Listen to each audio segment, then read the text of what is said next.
right, it's me, HEC3, also known as Hampton Edward Conway III, better known as Lil Hamp, sometimes known as Shorty Coco. And we are back with the Get Fat podcast. That's right, Get Fat, F.A.T, freedom and transformation. And I'm excited. This is the 6th episode of season 1. And I'm especially excited because we have a special guest today. My very first time having a guest on the show. And so special that we're not just doing an audio recording of this, we're doing a video recording of this. So this is going to be on YouTube and be everywhere that the podcast can be. So let's welcome my special guest. Come on over here. Hello. All right. So this is Jaxsyn Conway, also known as Jax, better known as Jiggy Jax, sometimes known as, I don't know, you got any more nicknames? Action Jackson, Apple Jacks. I have a few, nothing else coming to mind. All right. So this is my daughter, Jaxsyn Conway. And I just had the idea when I had been doing a series, started off the podcast doing a series on self-care. And okay, disclaimer, almost forgot to do the disclaimer. We're in our basement, so you're liable to hear sounds. Could be the cats, could be the kids, could be the boogeyman, whatever. Just, hey, we just gonna keep rolling with it. So, that's the disclaimer, as usual. But I was doing the self-care series, and I think this might be the finale of the self-care series. Oh, really? I think so, unless something else comes to me. But as I was doing it, I was thinking about you and the fact that I know you kind of have some practical things that you like to do, for yourself. And I know kind of like where your head is at with the type of things you read and, different things you do for yourself and things like that. And so I was like, you know what? Jaxsyn will be a good person to talk to about, this whole topic of self-care. And I know you've been following the podcast. Mm-hmm. So, just kind of wanted to get a different perspective, some feedback with respect to this self-care topic, this self-care conversation. So let's start by, let me ask you, out of all the episodes I've done, and I'm going to read through the different titles. Okay. And then I want you to tell me which ones or one maybe resonated with you and why. So the first one was just an introductory episode, just background information about me. Episode 2 was the first one that I did about selfishness versus self-care. And I think the main point I was making with that one is, I was talking about how you shouldn't feel guilty about doing things to take care of yourself. Right. And what the difference is between selfishness versus self-care. The third episode was Chargers and Friends. That's the one where I use the analogy of different types of phone chargers and compare that to like people in our circle, people in our lives. And then the fourth one was Haters versus Homies, where I talked about, we know what to expect from haters. But sometimes even people that are close to us, our loved ones, our family, our friends, they can hurt us too. They're human.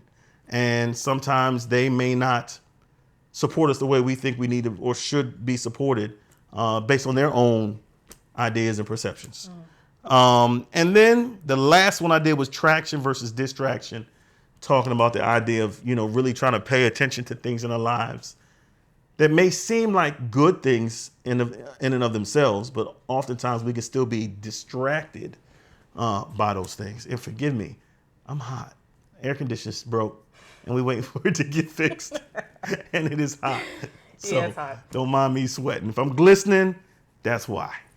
But okay, out of all those episodes, which is there a particular one that resonated with you? Yeah, I already knew my favorite was Chargers and Friends. Okay. Why? When I was listening to it, I could just I just imagined myself in the episode just saying what I got to say as well. And I agreed with a lot of what you were saying. It was a good analogy too, so. Okay. So you could relate to. Yeah, I could relate to all of them, but that one really. And you could, you could relate specifically to like those different types of people. Oh, yeah. Gotcha. Okay. Cool.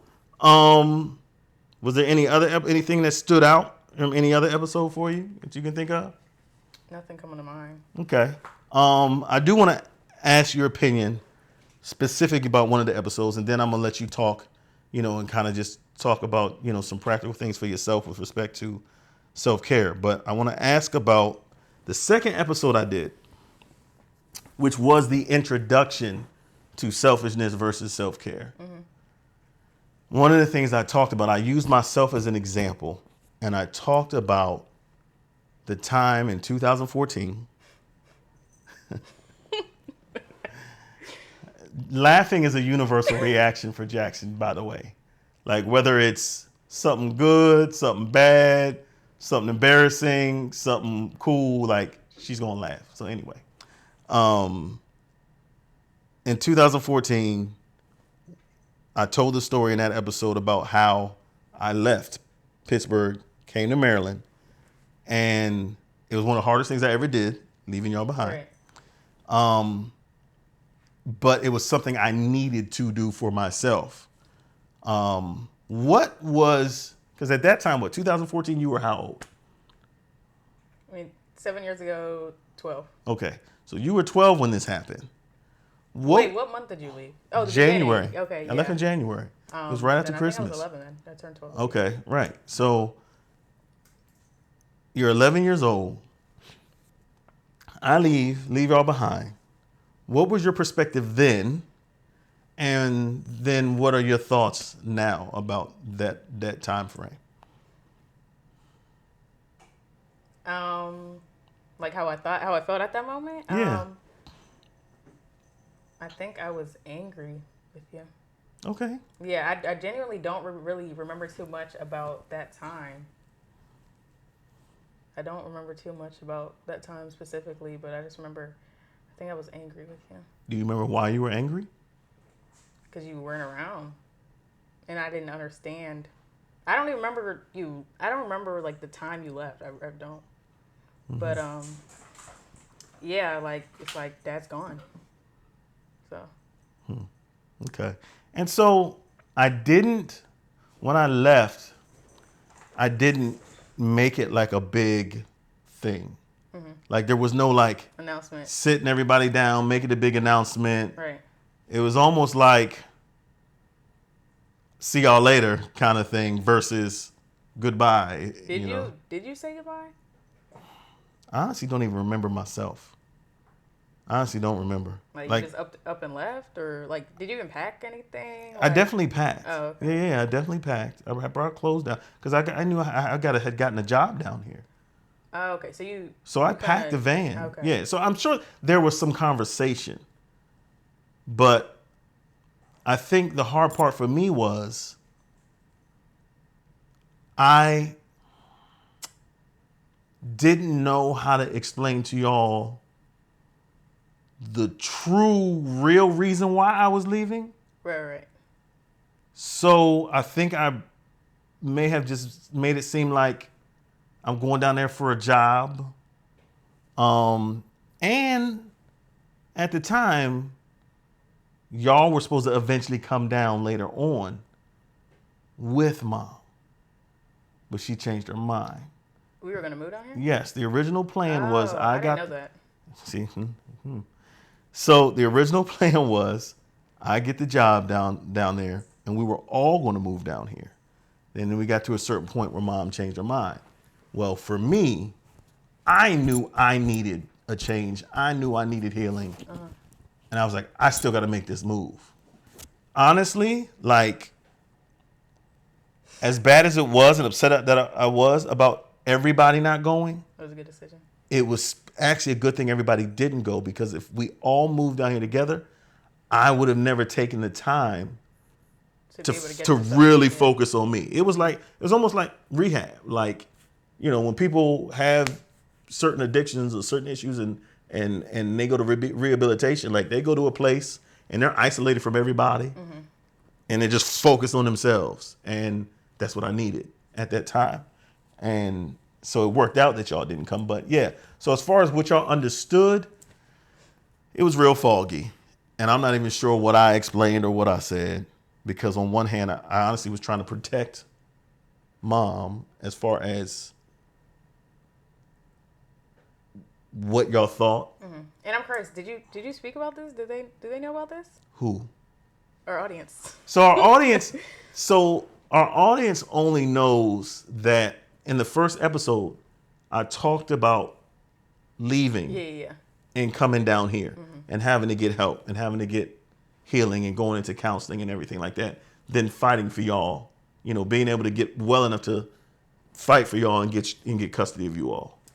I didn't go too deep. I do intend on going deeper, in future episodes about some more behind that. But yeah, so going back to the original question. So you were angry and you didn't really understand why I had left. But I think thinking back now, I know I was angry, but I may not have like processed that at the time. You were 11. Right. Right. I don't know if you remember, but I remember once I did get custody of you all and we were at therapy, your therapist called me into the room with you. And Jor? It might have been you and Jordan. I don't know if it was you and Jordan or you and Jevin. Maybe it was you I think it was me and Jor. Okay, it might have been you and Jordan. And the therapist was like, your children have some questions for you. And one of the questions was, why'd you leave us? Do you remember that?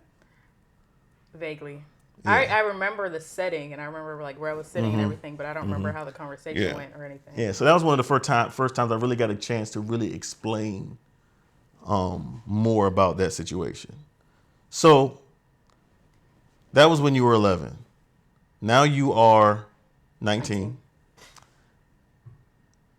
What is your perspective now of that situation? Like, are you still angry? No. You're not mad at me no more? I mean, it's definitely completely different because I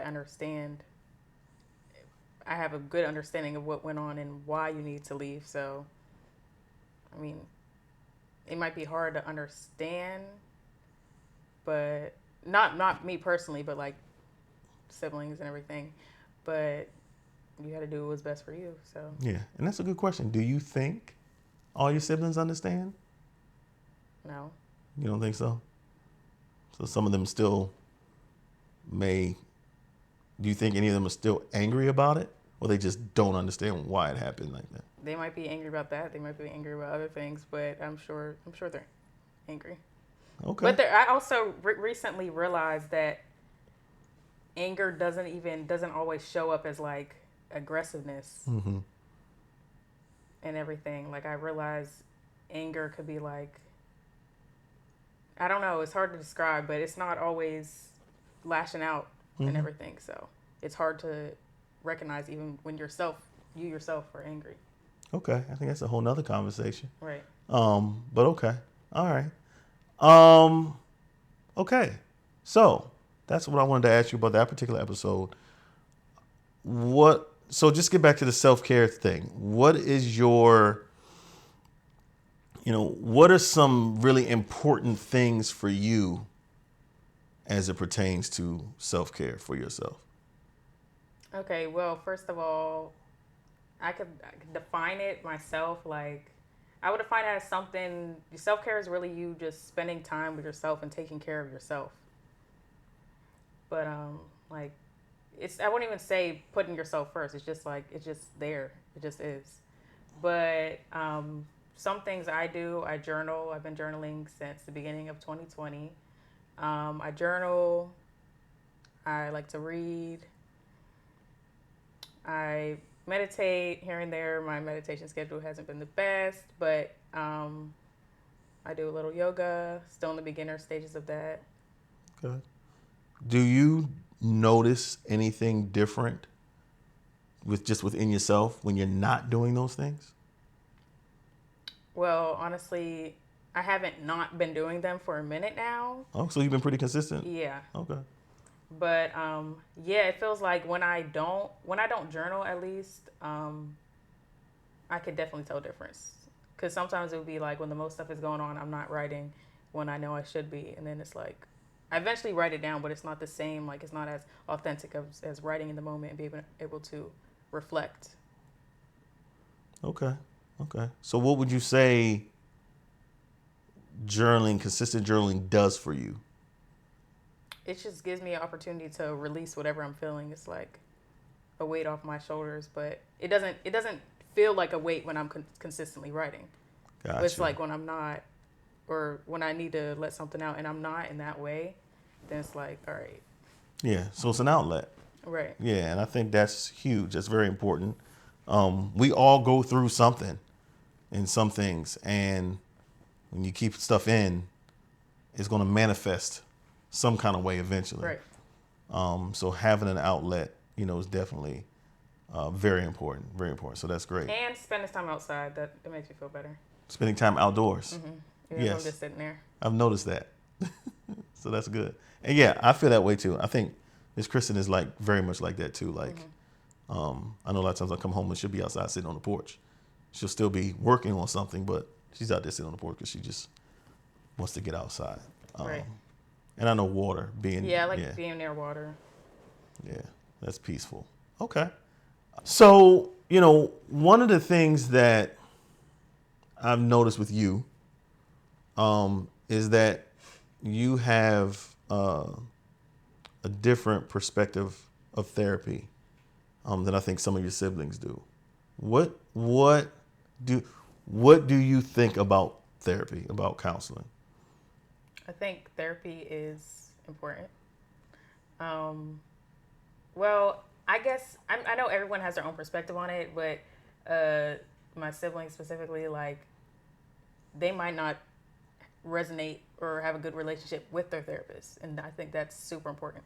Like, I was even talking to someone recently who said they have gone to therapy, but they haven't found the right therapist. Like, Right. I definitely think that's important. Right. But first of all, when he put me and all of my siblings in therapy when we first moved down here, and I dreaded going every single time.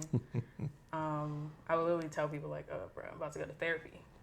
But I was so upset, and I sat in was it her lobby or something? Mm-hmm. Sat in her lobby, just like irritated because I don't know this lady.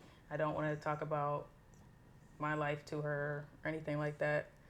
But eventually, we actually built a great bond, and I trusted her, and I felt comfortable with her. So yeah, it actually was progressive.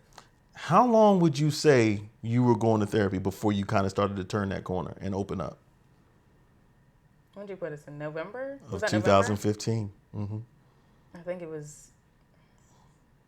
I actually discussed with her the last time. One of the last times I saw her, I asked her when like my eyes opened or something. Oh, really? Yeah. Was she able to tell you? She was able to look back at her notes? She would look back at her notes. She said, I think like February.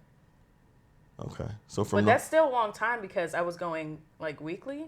Yeah. Were we going weekly at that time? I think it was once a week. Yeah. Yeah. So between November. Or was it every other week or once a week? I can't remember. Even, I don't know if that sounds like a long time, but it felt long. Yeah. And either way, my eyes open about certain things that happened in the family and like your relationship with mom and everything and why you came here. But yeah, I was just putting pieces together for myself, but I don't know if I really cared to go to therapy. Right. It wasn't till, I think it was my freshman year, because I was in therapy from 8th grade to the end of my freshman year. And she was like, okay, you're good, or something like that. And then it wasn't till my junior year, I believe, when I actually asked to go back. Right. Yeah. Because I had stuff going on, and I just wanted to talk. And then I actually felt like she was kind of like a friend. Yeah. And, I mean, I appreciated that you were like, I remember this vividly. Like, I remember you telling me, hey, can you set up an appointment with me? And, And so I was so proud of you for that. Because I feel like I know that all of y'all like dreaded therapy. And I wasn't sure if y'all had seen the value or, you know, I could see the difference. Let me say this. Even though y'all dreaded going, I could definitely see the difference in behavior and things, and even you know, people's just interactions and whatnot. Like now, I don't attribute that change all to therapy. I think therapy helped. I also think just the culture that we tried to create within the home, and just not being as tense and, you know, whatnot, also contributed to that. But when you actually said, "Hey, can you set up an appointment with me and, you know, Dr. Jaxsyn?" Like, I was like, "Oh, okay, cool." Right. And I remember we couldn't even schedule it because I was so busy with different school activities. Yeah, you were. Yeah. So it was like it got pushed back, and I was like, yeah. Yeah, you definitely kept yourself busy. So yeah, I you know, I definitely, I think I might have said this before on the show, I don't know. And I'm going to have more episodes to talk about mental health and talk about therapy. And I actually have a guest that I'm going to have on to talk about, that is a psychologist, to talk more about this. But, you know, coming from a 19-year-old and saying, hey, you know, this is valuable, this does work, you know, I think that is very important. And, you know, I tried to normalize it as much as I could, because y'all know I go, you know what I mean? And I didn't hide the fact, I'm hitting on my microphone, I didn't hide the fact that I go to therapy. Like I would tell you, hey y'all, I'll be back, I'm going to therapy. Right. Like I'll be very intentional about, like, you know, saying that I'm going, because I wanted to be like, look, you know, you know, this is not anything to be ashamed of or anything like that. And I know I discussed like my experience, but I don't think I touched on my views on it. So, but I think it's important. It's definitely progressive if you allow it to be. I definitely think having a great relationship with your therapist is important, as well as actually putting in the work, opening up, being willing to work on yourself, because you will learn a lot about yourself, or whether you just want somebody to hear you out, whatever it may be. But yeah. So there's a couple of things you just said. Progressive. Mm-hmm. Yeah, I do definitely feel like therapy is like an evolution, and like you go through phases. I'm like you know, initially I wasn't feeling it. Yeah, it's uncomfortable. Right. Then you also said something about, you said putting in the work. That's the other thing I discovered too, is like I get as much out of it as I put into it. And when I go to therapy and I'm kind of shut down or closed off, it doesn't really benefit me. Now, mind you, a really good therapist is going to crack that shell, right? And my therapist is very good at it. This is how I knew therapy was actually working. When I was like grateful for my therapist and was a fighter at the same time. like, yeah. And I don't know if that makes sense, but like there are times where it's like she was definitely helping me to work through some stuff. Right. So I could see the growth, but some of that stuff that she had me working through, and the exercises she was doing that made me go through it, like I wanted to fight her. Right. No, yeah. There's definitely times where I had sessions where I knew we like broke a wall down or had a great discussion, or a lot of production was being made, but I would leave like feeling like crap. Yeah, like all the emotions from it. Right, like it'll break you down. Yeah, it's almost like you had to de-escalate from therapy, and you know, but yes, just going back to what you said, like putting in the work, I agree with that. That definitely made a difference for me. Yeah, so appreciate your insight on that. So I want to close with asking you about get your peace. can you tell my audience what that is and what that's about? Get Your Peace is my personal page, really full of affirmations and whatever I want to talk about and whatever's on my mind. It's just like that out there on Instagram. Yeah. Yeah. So, and I really like what you do with that. It's just very positive. It's all very positive. Yeah. Like, so the way Get Your Piece started was I was really just on Twitter, my personal Twitter page, which I don't have anymore. That's gone. But I would always just tweet positive things and just it was always random, but it was always whatever's on my mind, and there was always a lot of my mind put out there. And eventually, I was like, okay, I think I'm gonna just make a page dedicated to affirmations and positive quotes. And then it was the beginning of 2020 when I was like, okay, let me do this, and I created it, and here we are. Cool. Yeah, like I said, I follow. And what is the handle? It's Get Your Peace, PEACE. okay. All no underscores, just straight Get Your Piece. Right. So check that out on Instagram. Get Your Piece. It's gonna be pressure for you to post more often. But yeah, it's all very positive, and I'm proud and impressed, by what I've seen you post and your line of thinking, and sometimes I would comment on some of the things that you would say, but I love the positivity. And believe it or not, like there are times where stuff you would post like would impact me, you know what I mean? Or encourage me, so, it's pretty awesome for me. So, hey, I think that's it. Anything else on this self-care thing? Nope, just take care of yourself. Take care of yourself. So, hey, that's it. This is Jaxsyn Conway. I'm Hampton Conway. So it's me, HEC3. This is the Get Fat Podcast, Freedom and Transformation. Thank you for joining us. Thank you for having me. And thank you to my special guest. It was my pleasure. It's my honor to have you be the first guest. And depending on the topics, we'll have you back. Because I know there's a lot more in there. Yeah. There's a lot more in there. So we're gonna get some hot topics that you'll chime in on them for sure. So thank y'all for joining us every Wednesday. Remember to check us out. Like I said, this one's gonna be on YouTube and on the podcast on most of the major platforms: Anchor, Apple, Google, Spotify. All that. So, peace.